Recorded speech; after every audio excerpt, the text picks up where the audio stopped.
Here we have the inside of the Auto Trail Scout. If we firstly come to the main control panel, we can turn the 12 volt on.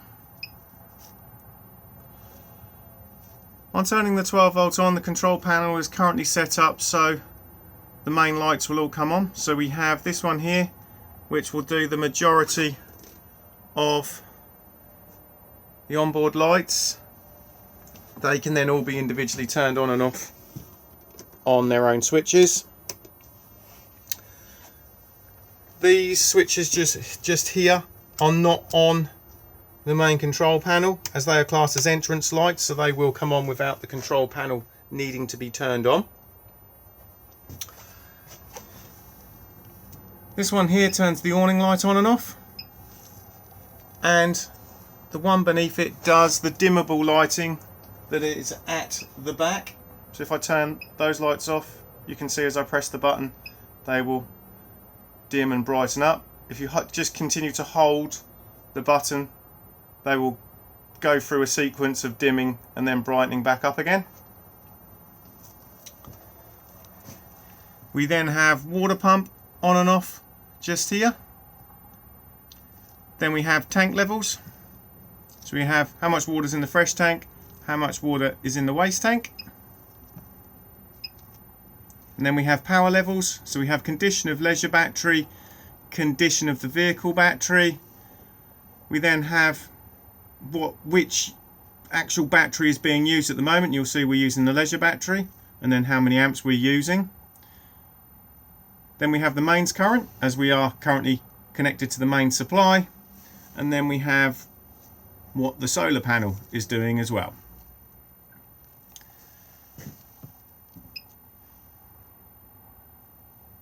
Running along the top here, you'll see it gives us an external temperature. Whenever the solar panel is active, you'll get a little picture of a sun. The little lightning strike there is just letting us know we have main supply connected. It's then giving us the humidity and then the internal temperature. If we now press the little cog button, we then have the settings menu. So you'll see that I've set all charging into smart mode, which is the easiest to have it in.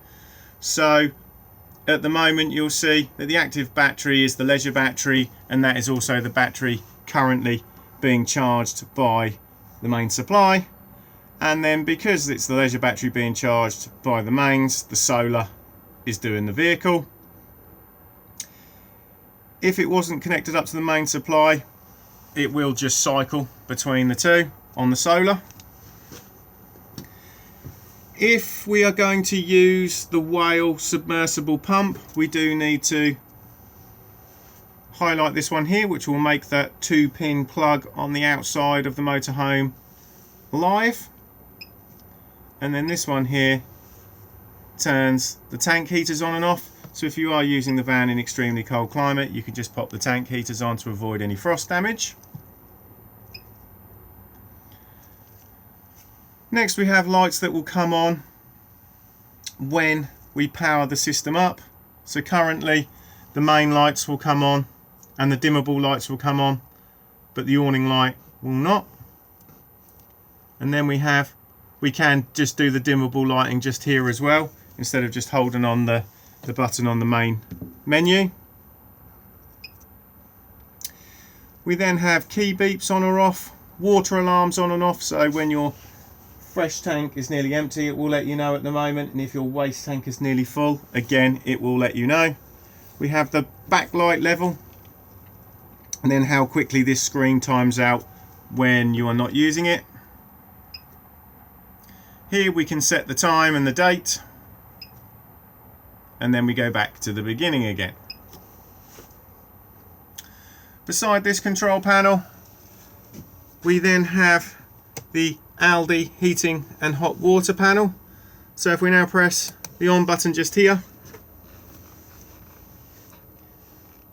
on initial startup, again it will let you know if you have main supply connected and give you an internal temperature of the motorhome. If we now press the menu button, it will bring up its basic functions just here.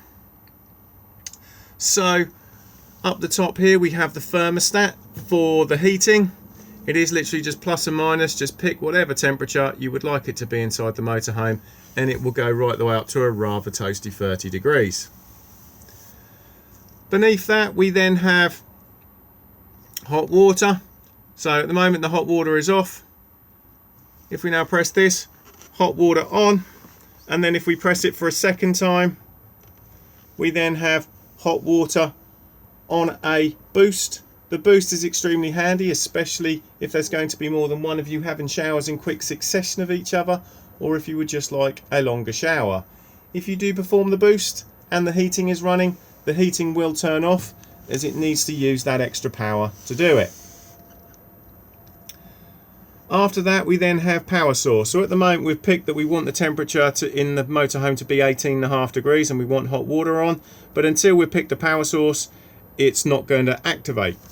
So we've got a lightning strike just here for main supply. So if I now press this, we can run on main supply at 1 kilowatt, 2 kilowatts or 3 kilowatts. So just depending on the ampage of the site you're on. This way you can limit yourself and prevent yourself from tripping. If we don't have main supply, we can run on gas by highlighting the flame. And if you have both power sources available to you, you can also run on dual fuel. Dual fuel is extremely handy, especially in the winter months if you want to get up to temperature nice and quickly, and it will only use the gas as it's required.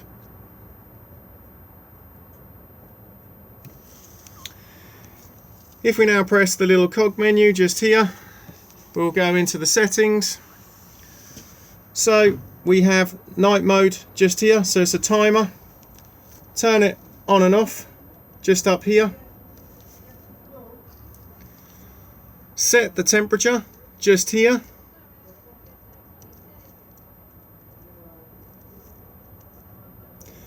And then set when you would like night mode to begin and whether you would like it for all days of the week or just individual, and then when you would like it to end. In this menu here you can also invert the backlight, so this whitish grey screen goes to black and the writing goes to white, and you can also tell the boiler that you do not want any hot water through that period as well. This can be extremely handy if you're only using gas, so that way it's not heating up hot water whilst you're asleep. Next we have the day timer, so again exactly the same as the night mode but just for the daytime. Prioritise is what the system prioritises in using when using that dual fuel mode. So currently it favours main supply over gas. If you are on an extremely low amp site, you can flip it on its head so it consumes more gas, less electricity. Next we have brightness of the screen. This one is not used on this particular model. And then if we're going to be using timers, it helps if the clock's correct. So we just set it here. If we now arrow down, a lot of these ones here are just for the technicians in the workshop. The only one we can really use is this one just here, which I will show you in a moment. If we now arrow down, we have Antimicrobial. If you highlight this one in green, you also need to be using the night timer as well. And then what will happen is at about 2-3 o'clock in the morning, the boiler will come on, heat up rapidly and kill off any bacteria that may be in the system. Temperature offset for the internal thermostat. So if you don't think it's quite correct in here, you can adjust it. High altitude mode. So if you are using the van 1,000 meters above sea level, you can activate this to make the system run better at the different air pressure. If you prefer button beeps on and off, instead of having multiple timers, you can just have one delayed start and stop to the system. Pump settings, just leave it on thermal. We only want the fluid to be going around the radiators when it's actually needed. And then we have full factory reset, so if there's a problem you can just reset the control panel. We have the external start just there. You do have to have a SIM box added, and then you can download an app and then control your heating and your hot water via a smartphone or a tablet. We then have language, service, which is again more for workshop use, but if you press it you can see what everything is up to. And then we have installed accessories. In here, the only one that may be of use to you is this one, which is the load monitor. So if I now tick that and we now go back up again, you'll see that it's now active. If you arrive on site and you know how many amps the site is, you can then pick on here. So let's say we're on a 10 amp site. I could now run at 3 kilowatts and run other items in the motorhome, and this will control itself and prevent you from tripping. You'll see because I've activated it, it's become an activated function just here.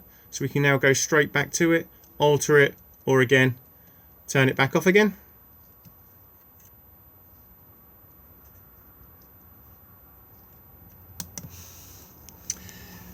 The actual Aldi boiler itself is located under the bench seat just here.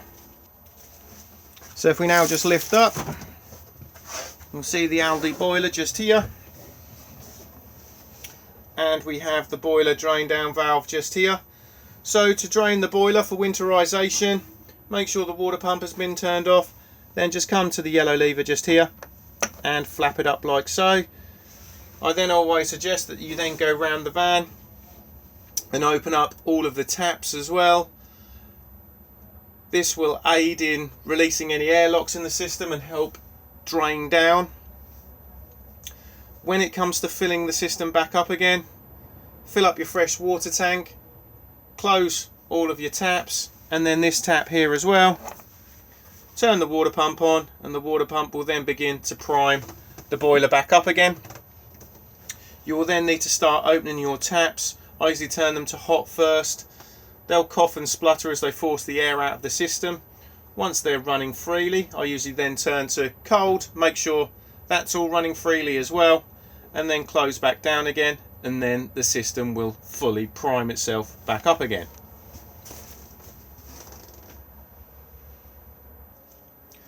The consumer unit is found at the front of the motorhome in the overhead locker just here. So we have the mains trip switches just here. So we have the 3 individual MCBs, the main RCD and test button just here. So if something's not working on mains, it's just your first port of call to see whether or not you've tripped. And then we have the 12 volt fuses just here. Again, they are all labelled up. Everything corresponds on the sticker just here.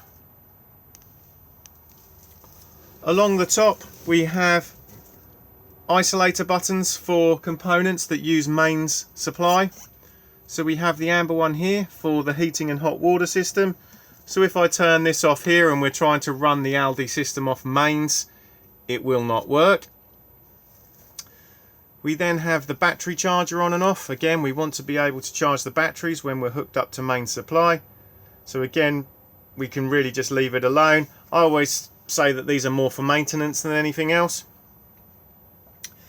The one that's not illuminated will light up if you have reverse polarity connected to the van. You may find this on some continental sites. And then lastly, we have full system shutdown. If you're not planning on using the motorhome for a long period of time, you can press this button here and it will then kill any residual draw on the leisure battery. Also tucked in here as well, we have 2 USB charge points. Next to the consumer unit, in the other overhead locker, we have the digital amplifier for the MaxView television aerial on the roof.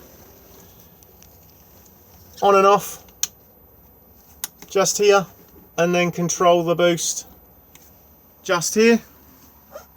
Once we've turned it on, that's all we really need to do. We then just need to come to the Avtex television just back here. If we now turn the TV on.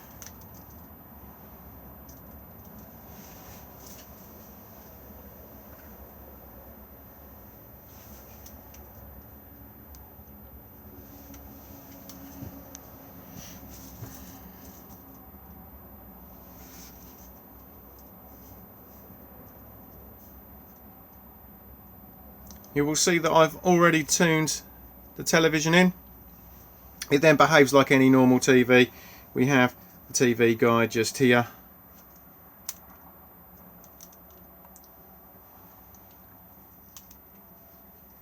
This is also fitted with a DVD player in this side here, and we also have USB connectivity on these as well. As you change location, you will need to retune the television in, and that's nice and simple. You have a nice quick retune button just here. Just hold it and it will then take you straight back to the retune menu, and then just hit OK, and then it will retune itself back in again.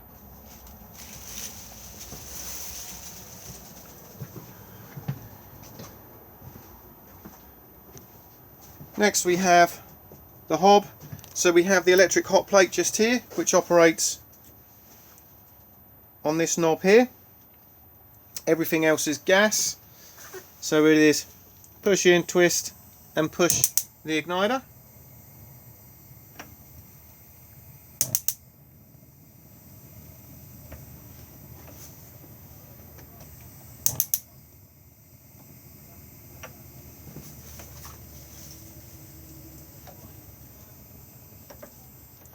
Beneath we then have the grill, and again it is just a matter of pushing in, twisting round and then pressing the igniter.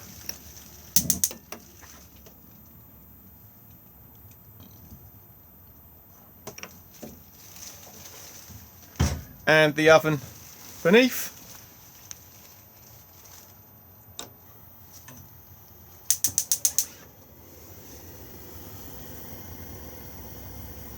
The oven is also fitted with a light.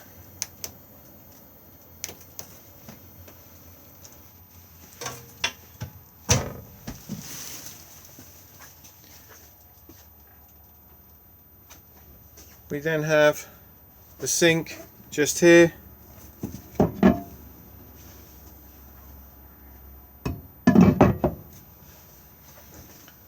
And then across we have the dinette, so we have plenty of storage beneath on this side and on this side. But this side, if I now just remove the cushion, you will also find the location of the gas isolation taps. So we have heating and hot water, we then have barbecue, fridge and the cooker. They are all in the on position and they can stay like that. If you were to smell gas in the van, I always suggest going to the source and turning the gas bottle off. These again are more for maintenance.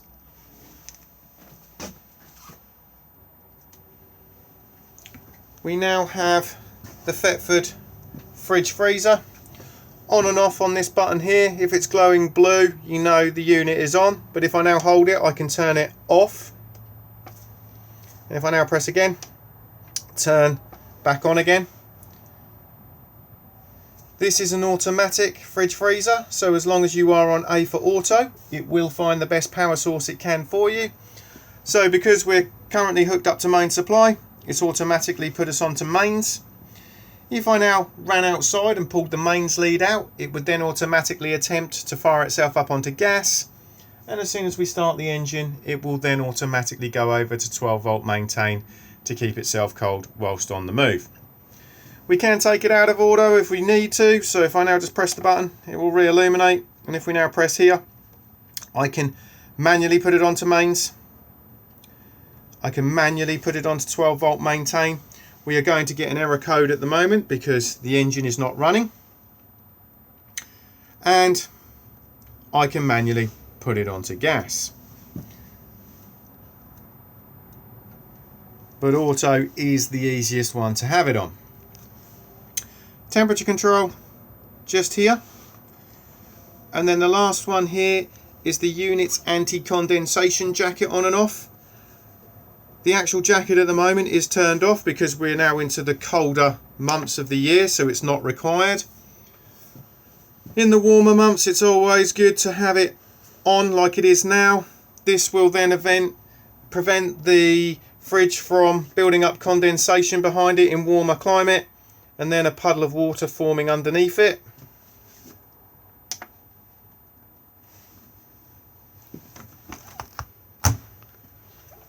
We then have the freezer compartment just here, and the fridge just here. Both come with pull-out venting arms, so when you're not using, you can then hook them in to hold the doors on a jar to prevent them moulding up.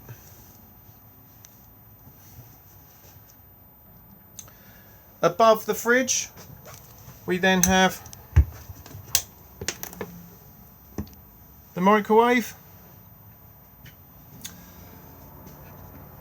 Behaves like most microwaves. You have quick start just here and stop. You then have your power settings, time, weight, defrost, etc. Twist for time, or if you're on weight, twist for weight, etc. Because you've got this bit that flaps down in front, it's not such a necessity to remove the microwave plate for travel, as the door should be nicely secured. Beside the fridge freezer, we then have the freestanding table. And if we now move to the washroom door just here, you'll see courtesy light just here. This can be turned on and off by going to where the dinette is and flicking this switch just here.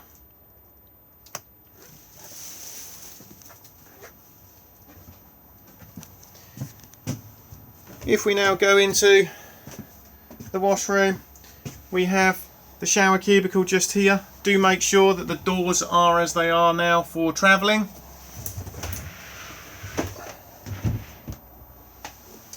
We then have the basin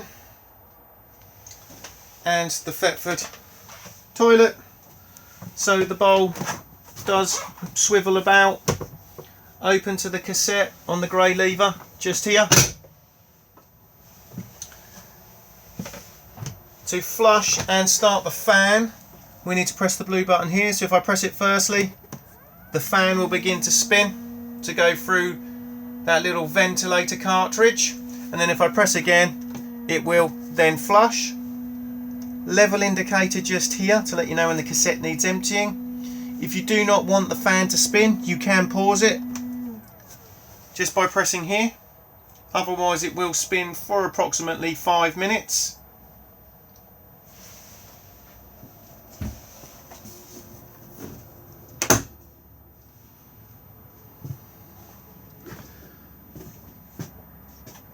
We then have the U-shaped lounge.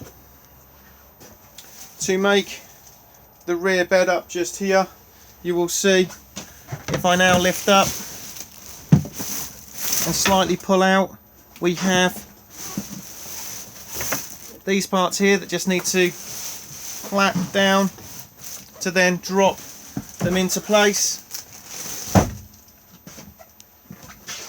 And then exactly the same with the other side, and then it's just a matter of pulling the cushions out and dropping them into place like so, and then exactly the same with the other side, and then you have an extremely large double bed. For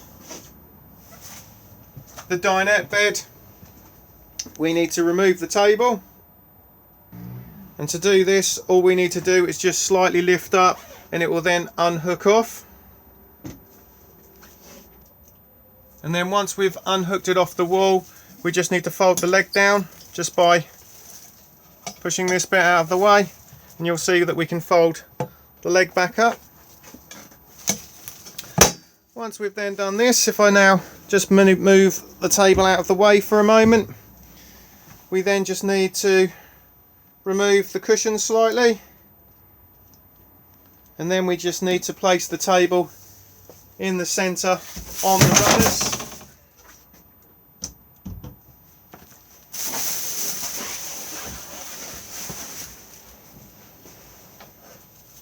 So if we now just get the table and we now pop it on. Again, this is a two-handed job. You can now see that the table is in place, and then it's just a matter of dropping the cushions into place.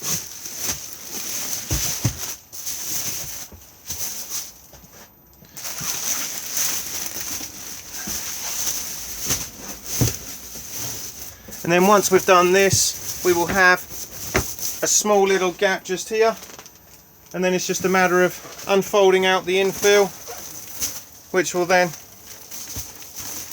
fill up the gap. Above the cab we have the overcab double bed.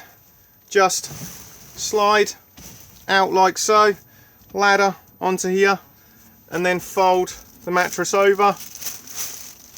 We also have a bar here that can thread through and then hold up a piece of cloth to then stop anybody from falling out.